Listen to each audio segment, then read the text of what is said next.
algumas coisas aqui, algumas coisas ali, ele é útil para algumas coisas, beleza, mas é isso.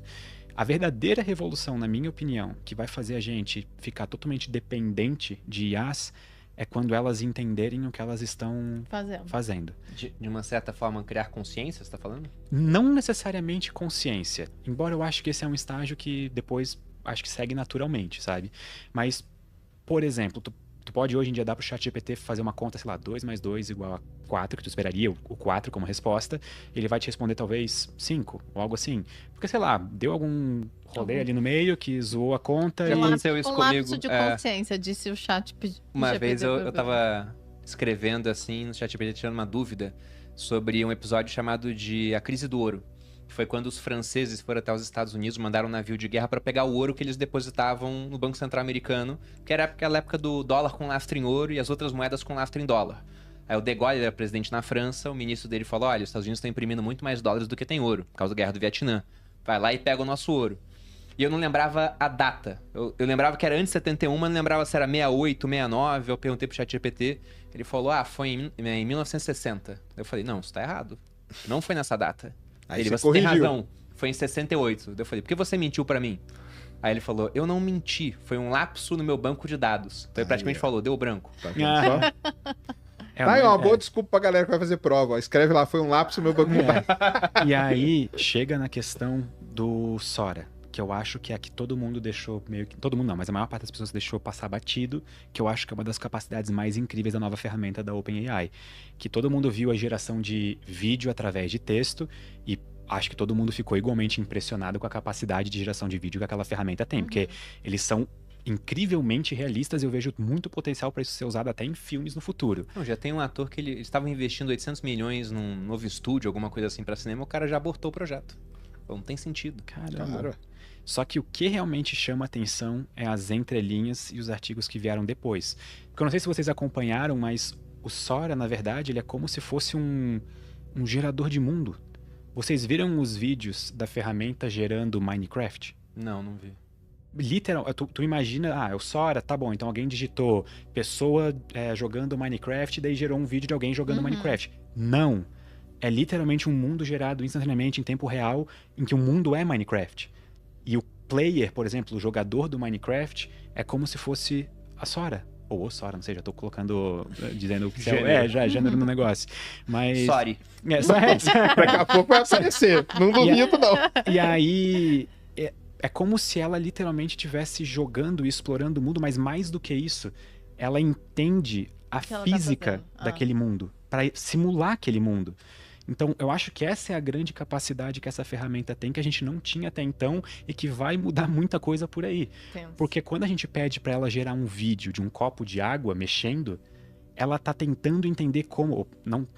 Ok, essa palavra foi difícil, entender não, mas ela tá tentando buscar no banco de dados como que a água se comporta no mundo físico da vida real. Exatamente. E então ela tenta simular a água nesse copo de água para funcionar de acordo com os parâmetros físicos que a gente conhece no mundo real. Esse é o parâmetro de sucesso. Então ela é como se fosse um simulador de mundo. Ela é como se fosse um simulador físico, sabe? Um simulador de realidade. Eu achei isso muito legal.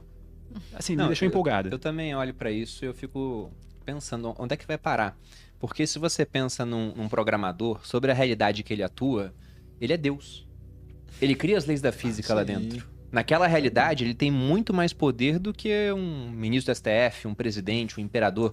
O maior ditador que já existiu na Terra não tem o poder que um programador tem naquela realidade. Ele cria as leis da física lá dentro. Então, ela está criando realidades de fato. E você falou sobre essa questão de consciência. Daqui a muito tempo, não vou colocar agora está muito distante. Mas vocês acreditam, quero ver a tua opinião, Sérgio, que uma IA, ela possa criar consciência? Mas antes disso, eu vou fazer uma pontuação aqui. Novamente citando o pessoal da Paradigma. Vamos lembrar que a nossa consciência emergiu de uma pedra úmida girando no espaço. O que você acha, Sérgio? Então, né? Esse negócio de IA é um negócio... Eu falo pro pessoal, né? Eu trabalho com IA desde 2007. Minha tese de doutorado tem um capítulo que é IA. Só que IA antes tinha um nome muito feio. Que se fosse hoje, o mesmo nome não ia ter problema nenhum, que era estatística multivariada. Isso aí é a tal da IA. E, cara, o lance é o que seria uma consciência, né? O Sam Altman, né? e até um pouco antes dele lançar o Sora e tudo mais, né? A grande discussão é, ele quer criar uma IA geral, que a gente chama. Uma IA geral. Que é baseada num algoritmo muito forte, que a gente usa muito em várias áreas, que é um negócio chamado Key Learning, que é ela ir aprendendo com ela mesma e ir fazendo essas coisas aí que meio que não vai precisar mais do ser humano, entendeu? Você dá um inputzinho ali, ela vai por ela mesma Sozinha. aprendendo e tal. Será que a gente pode considerar isso um tipo de consciência? Se for, cara, não tá muito longe não, viu? Agora, a ponto dela... Existe essa discussão toda aí da singularidade, né? Vai chegar na singularidade ou não vai? Tem o pessoal que defende que vai chegar num ponto, cara, que é só você puxar da tomada, né? Puxou da tomada, acabou tudo.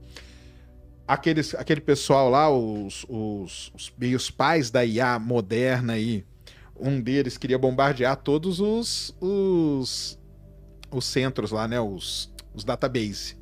Falou, o único jeito de acabar, não tem mais o que fazer, é só bombardeando. Ele falou isso numa revista famosa. Era jogar bomba mesmo nos centros. Porque se a gente for acompanhando essa evolução aí, rapidamente pode ser que chegue na singularidade. E o problema é, o que o ser humano vai ser? Será que nós vamos ser tipo um zoológico?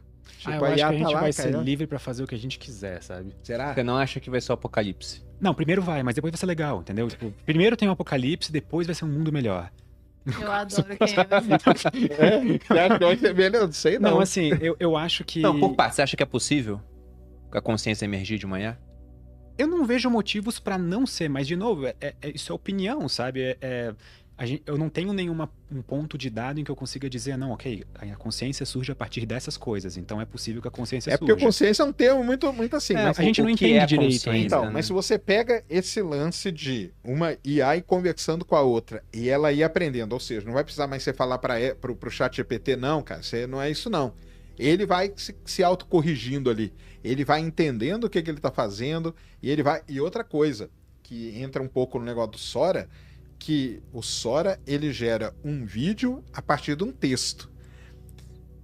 Até então, gerar um texto novo a partir de um texto era novidade até 2 anos atrás, que é quando surge o ChatGPT, que nada mais é do que você dar um texto, né, ou uma pergunta, Sim. e ele gera um texto para você. Hoje você dá, depois veio, você dá um código ou um texto e ele gera uma imagem. Hoje você já dá um texto, ele gera um vídeo. Então, você tá. O que tá notando aí, que o Sam Altman tem razão mesmo, e por isso que quiseram tirar ele, depois o pessoal pediu para ele voltar e tudo, é caminhando para essa IA geral. Essa IA geral, dependendo de como você considera, que você pode considerar já um tipo de consciência. Aí não sei, aí entra nessa discussão do que seria consciência. Mas dela se autocorrigir, dela se comunicar de um negócio de vídeo, se comunicar com um negócio de imagem, se comunicar com um negócio de texto. Que isso é um negócio altamente complexo já. Então, assim, nesse nível aí, pode ser que sim, né? Talvez a gente já tenha criado uma IA consciente em algum laboratório, em algum lugar da Terra. A gente só não sabe exatamente ainda como definir consciência bem o suficiente para comprovar isso, sabe? Para dizer que aquilo é consciente ou não. Eu até acho legal que o ChatGPT meio que destruiu assim, o teste de Turing, né? Que geralmente a gente falava do teste de Turing como uma maneira de ver se uma IA era pelo menos super inteligente para enganar humanos e tudo mais. E quando eu digo agora? enganar, não é necessariamente no sentido maléfico da palavra, é só para se passar por um ser humano. E, assim, sim, já deu certo aí, tchau e bênção, assim, né? Só que daí eu descobri o teste do café. Não sei se vocês já ouviram falar nele. Não. Que, até onde eu vi, as fontes acreditam ele pro Wozniak, o da Apple. E o teste do café seria para ver se uma inteligência é realmente uma inteligência artificial geral. Que seria ela entrar numa casa qualquer, uma casa aleatória, e fazer café. Por quê? Sem nenhum outro controle de ser humano. Por quê? Porque cada casa tem suas particularidades. Uma casa, por exemplo, ou sei lá, o coador de café vai estar na geladeira, por algum motivo, uma coisa assim. Ou se no outro ele vai estar numa gaveta. No outro, o pó de café vai estar em cima do armário e no outro não vai ter nem pó de café, vai ser em cápsula naquelas cafeteiras que faz com cápsula, sabe? Então, o teste do café seria ver o quão longe uma IA poderia ir para si fazer só, né? café por si só. Talvez E eu se não ela- passasse nesse. Se você da pessoa guarda o coador na geladeira, fica complicado. Nem o ser humano, nem o ser É. humano, né? Não, é o pó Mulheres que fica. passariam mais rápido nesse É, teste eu do acho que que as os mulheres- homens, assim, porque eu não consigo achar as coisas lá em casa. Não, que o homem fica assim, né? Igual o The Sims lá. Aí, ó, quando ele não achar as coisas em casa, fala, ó, vou te substituir por uma IA aqui, ó, só aí que ela vai achar rapidinho. Mas, ó, só pra acabar esse negócio de IA, sempre que eu falo, Mas eu gosto de genial, falar, eu cara. adorei. Porque realmente existe uma certa... Você precisa pensar onde pode ser que está. Você precisa de uma Né? generalidade Para de além, conteúdo, é. assim, né? Então, Isso é muito mais complexo do que lembrar num banco de dados a data de tal evento. Uhum. Realmente. Mas você falar, Sérgio. Não, eu ia falar, cara, que eu não sou da galera alarmista, hein? Então, tem uma galera alarmista que acha que acabou, eu acho que não. O Pedro aqui falou, né? Em vez de você ficar reclamando aí, pensando que tudo acabou, cara, vai estudar a IA, porque ela pode ajudar muito Sim. em muitas tarefas. Repetir o pessoal aí que edita vídeo, né? Seus editores, né? Já devem estar usando. em alguma coisa ou outra, sim. É. Eu acho que todo mundo, em algum nível, hoje Tá, deveria é. estar usando algum nível de IA em alguma parte do Tá trabalho. usando até sem saber, porque o Instagram, por exemplo, já completa as minhas mensagens. Vou agradecer alguém no direct, ele já vai lá e preenche. Já preenche. Eu vi que eles estão usando IA pra isso. Não, então imagina, a gente trabalha com vídeo. Você faz um vídeo, aí você vai dar aquela primeira corte lá de tirar as coisas e tal. Isso aí tem IA hoje que já vai lá e já corta tudo pra você. Olha. Aí o som tá ruim. Já tem IA hoje que vai lá, arruma o som assim e deixa ele bonitinho, nivelado e tudo. Antes você tinha que usar plugin, um monte de coisa. Então, assim, para muitos trabalhos, aí vai falar assim, vai substituir o ser humano? Não, porque aí o ser humano, ele vai se concentrar naquilo que ele precisa se concentrar, que é na parte artística do vídeo, que é na animação. Aqui eu vou colocar uma animação assim, aqui eu traçado igual os vídeos que o Pedrão faz lá, que são muito bem feitos com essa parte toda. Só que a tarefa chata de você ficar cortando e corta, aí não, aquele parou um tempo pra pensar, aquele parou não sei o quê. Isso aí, que toma um tempo chato pra caramba, cara, joga isso aí pro computador fazer, que ele vai fazer perfeitamente pra você. E o ser humano vai se concentrar na parte artística da coisa, que aí... Não sei se a IA vai chegar a um ponto. O pessoal fala assim, os dubladores, acabar a profissão de dublador. Cara, dublador, eu conversei com alguns dubladores já lá no Ciência Sem Fim, com o Glauco, com a galera lá que dublou One Piece. O dublador, ele tem um trabalho muito além de colocar só a voz. Colocar a voz é tipo o trabalho final. Mas eles fazem uma tradução, eles fazem a adequação daquilo que eles traduziram para o português. Então você pega um seriado japonês, tem piadas que são feitas para o público japonês. É. Que se você traduzir ao pé da letra, não faz sentido nenhum aqui. Uhum. Então eles adaptam aquilo de maneira que junte o labial e tal. Será que a IA vai ser capaz de fazer esse tipo de trabalho refinado assim? Isso eu ainda... Agora, colocar a voz, não tem problema, cara. A voz do Guilherme Briggs, que tem aí milhões e milhões de horas, cara, tá aqui, ó. Pum, agora você lê isso aqui com a voz do Guilherme Briggs pra mim. Uhum. Aí é só a voz, mas tem todo um trabalho por trás disso. Então, assim, eu não sou da galera do alarmismo, não, que acho que acabou o mundo e vai todo mundo ficar sem emprego e vai ser dominado. Eu acho que vai ser bom para quem aprender a usar ela a seu favor. Em qualquer emprego que seja, entendeu? Isso do teste de Turing que você tava falando, eu até brinco que meu irmão mais novo não passa nesse teste hoje. Ele tá vendo tanto celular que se bota um anteparo, eu converso com ele, eu penso, isso aqui é um robô. Não tá me Sim. respondendo. E aí, Não. tudo bem? Tudo. E acabou. Eu falo, não, é um robô. O ChatGPT já poderia passar nesse teste. Embora eu tenha que interagir com ele ainda. E sobre essa discussão de consciência, eu vi uma definição que eu achei muito interessante. Será que consciência não é apenas pensar sobre si mesmo? Colocar essa máquina para ter algum tipo de pensamento recursivo sobre como ela melhora a si mesma? Eu achei esse ponto também muito bom. E uma baleia não passaria no teste de Turing, né? Mas será que ela não é um ser consciente? É porque o teste de Turing não é necessariamente um teste de consciência, né? Ele é um teste de... Só pra ver se a IA já tá num nível similar ao ser humano. Tu já assistisse Westworld? Não, nunca vi. Muito boa série, tá? Assiste a primeira temporada só. Ela é a melhor da televisão, na minha opinião, Qual que é o assim. nome? Westworld. Ah. Mas é sério, É assiste de só... HBO, né?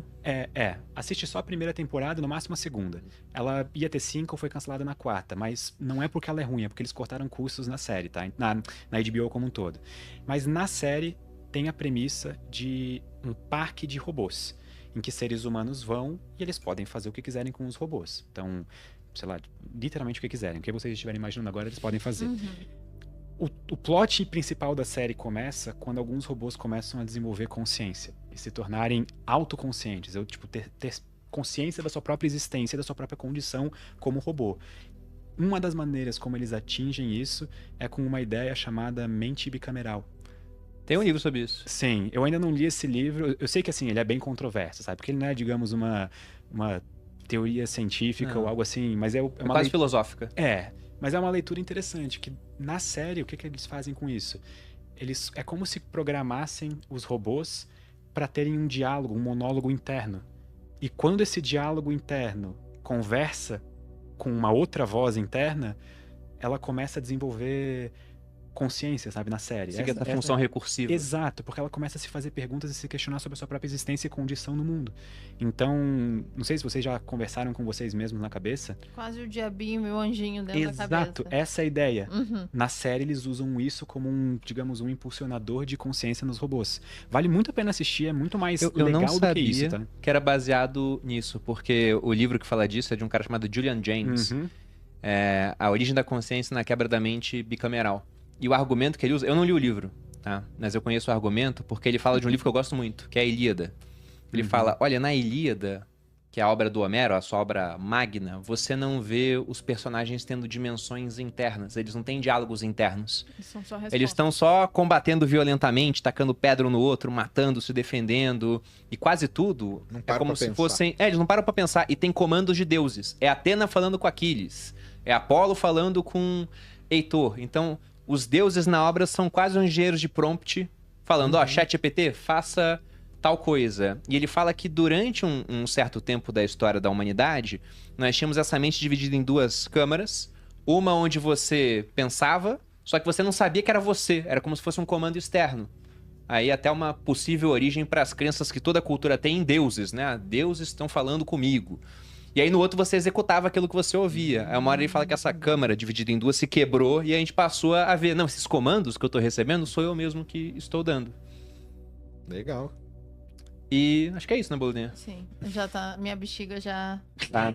Sérgio, eu só não posso deixar você ir embora sem fazer uma pergunta, cara. Porque eu tô muito posicionado em Bitcoin e várias pessoas falam, você vai perder tudo porque teremos tempestades solares esse ano que vão acabar com o Bitcoin. Cara. A tempestade, né? Pois é. Então, realmente irei perder tudo porque o sol vai acabar com os bitcoins? Vai acabar com o Bitcoin, não. Nem vai acabar com o mundo, não. Esse negócio aí tá em alta por conta do seguinte, né? O sol ele tem um ciclo de 11 anos.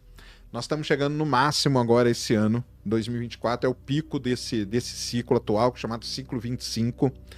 Se você olhar, cara, esse ciclo ele é muito mais tranquilo do que, por exemplo, de 1990. 1990 foi um negócio muito mais violento do que o de agora. E o que acontece, né? Quando tem esse ciclo, você tem mais manchas solares, você tem mais explosões solares, tempestades. Isso aí vai ter. Muita gente fica assustada porque lembra do evento de Carrington, que aconteceu em 1859, quando o Sol teve uma grande explosão. Essa explosão, ela joga um monte de partícula carregada. Quando essas partículas chegaram aqui na Terra, queimou toda a rede de telégrafos na Terra. Então a Terra ficou meio incomunicável. E não foi só esse evento de Carrington que teve.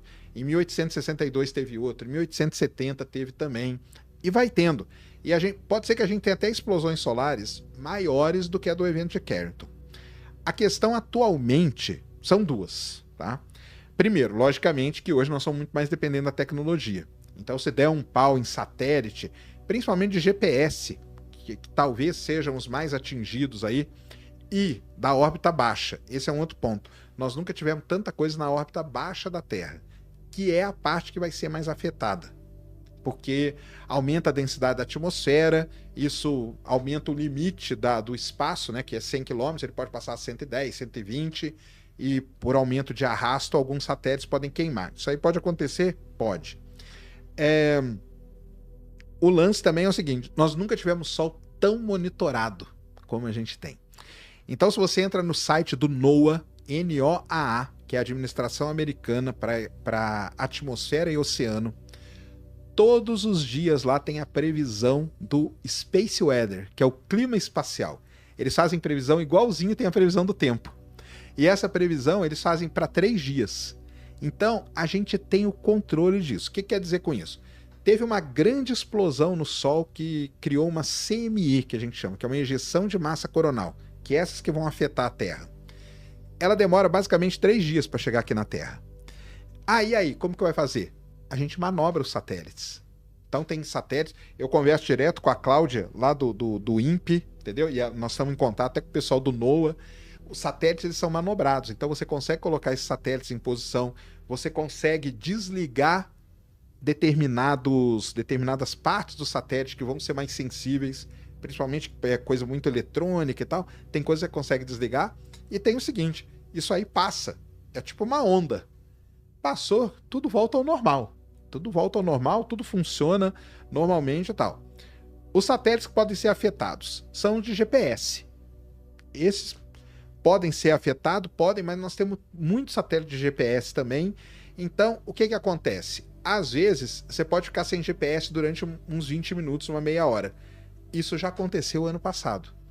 O ano passado, teve uma explosão solar e a Azul usa aquele avião ATR. Já voaram ATR? Já vamos de Azul, acho que sim. Que é aquele aviãozinho da Aéreas e tal. Esse avião aí, ele usa GPS e ele não tem um sistema de redundância. O sistema de redundância dele, na verdade, é baseado no GPS também. O que aconteceu? É bem redundante, então. É bem redundante. É bem redundante. Então, o ideal é não usar esse avião aí. Não, pode usar, não tem problema não. Mas olha só que interessante. Sonhos da Azul caindo agora. É só durante explosões e tempestades solar. Teve avião da Azul, esse ATR, que na hora que ele estava decolando em Campinas, ele teve que voltar. Porque o GPS deu pau. Só que deu pau, porque deu um pau de tipo uns 20, 30 minutos no sistema de GPS. Aí depois resolve. E depois resolveu. Aí deu problema? Deu, porque atrasou o voo, quiseram bater no atendente, que não tinha nada a ver, que era um negócio, mas quiseram invadir, quebrar tudo. Já sabe a confusão que vira, né? Mas por quê? A Azul podia saber disso antes. Porque tem a previsão. Sabia que ia chegar um negócio daquele. Cara, para tudo aqui, reagindo às coisas e segue a vida, segue normal. Então, assim, a internet, cara, o pessoal fala, você vai ficar sem internet não sei quantos dias.